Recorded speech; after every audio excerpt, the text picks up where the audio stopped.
फायनलमध्ये आपली जागा बुक करणारी पहिली टीम इंग्लंड निघाली.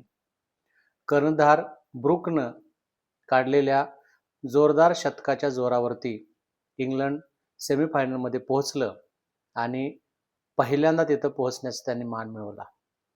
इंग्लंडचा युवा कर्णधार ब्रुकनं लीडिंग फ्रॉम द फ्रंट हे काय असतं याची सुंदर प्रचिती दिली. तो खरं तर मधल्या फळीत खेळायचा, परंतु कालच्या दिनाचं औचित्य साधून आणि योग्य संधी साधून त्यानं सलामी जोडीनंतर 3 नंबरवरती आपणाला प्रमोशन दिलं आणि ते सत्कार लावताना त्यानं दणदणीत शतक केलं आणि जवळपास एकतर्फी त्यानं आपल्या संघाला सेमीफायनलमध्ये पोहोचलं.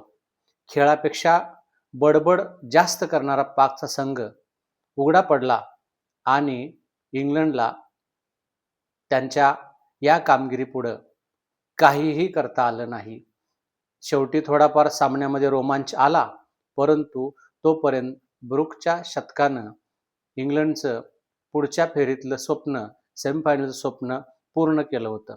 स्वतःच्या क्षमतेपेक्षा खराब कामगिरी केली तर आपलं भविष्य दुसऱ्याच्या हातात देण्याशिवाय कुठलाही पर्याय राहत नाही. खरं तर या पाकच्या संघामध्ये T20 प्रकारात न बसणाऱ्या खेळाडूंचा भरणा आहे असं म्हटलं तर काही चुकीचं होणार नाही. आता पाकची पुढची वाटचाल ही अतिशय खडतर असणार आहे. आता 26 फेब्रुवारीला आपल्या गटातल्या 2 अतिशय महत्त्वपूर्ण अशा प्रकारच्या लढती होत आहेत. त्यातला पहिला सामना 3 वाजता दक्षिण आफ्रिका आणि वेस्ट इंडिज यांच्यात होईल आणि दुसरा सामना अर्थातच आपण आणि झिम्बाब्वे यांच्यामध्ये होईल.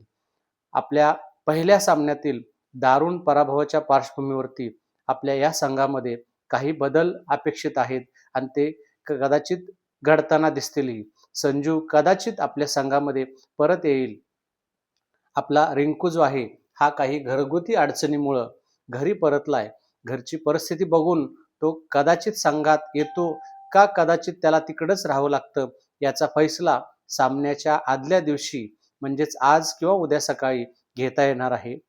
चेन्नईची खेळपट्टी बघितली तर कुलदीपला या संघात घेणं नक्कीच फायदेशीर होणार आहे, परंतु शेवटी आपलं व्यवस्थापन काय ठरवतं हे महत्त्वाचं आहे. कारण कुलदीप संघात आला तर एखादा वेगवान गोलंदाज आणि अर्थातच नेहमीप्रमाणे ती गोष्ट हर्षदीपच्या वाट्याला येऊ शकते.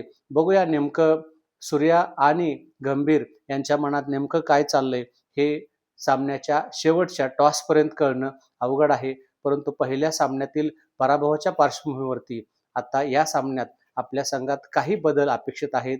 पटेल जो संघाचा उपकर्णधार आहे याचं पूर्णकाम निश्चित मानलं जातं, तेही होईल आणि बघूया आणखीन 1-2 बदल होतात का ते.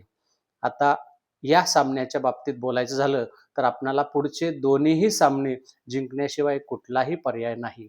आपणाला जर सेमीफायनलची स्वप्न पाहायची असतील तर सगळीकडे नेट रन रेट याच्यावरती चर्चा चालू आहे. एक साधा आणि सोपा सरळ मार्ग आहे की दक्षिण आफ्रिकेनं उरलेले दोन्ही सामने जिंकले आणि आपण आपले समोरचे असणारे उरलेले 2 सामने जिंकले तर कुठेही नेट रन रेटचा काहीही संबंध येत नाही. दक्षिण आफ्रिका पुढचे 2 सामने जिंकावेत आणि आपल्याला कुठल्याही परिस्थितीत पुढचे 2 सामने जिंकण्याशिवाय कुठलाही पर्याय नाही. हा सगळ्यात सोपा आणि सरळ मार्ग आहे. याच्यामध्ये कुठेही नेट रन रेटचा काही संबंध येत नाही. म्हणून उद्या 26 फेब्रुवारीला आपल्या गटातील चित्र स्पष्ट करणारा हा दिवस असणार आहे. बघूया हा दिवस कुठल्या प्रकारची आव्हानं आपल्या समोर उभी करतो की आपल्या पुढच्या फेरीतला मार्ग सोपा करतो ते.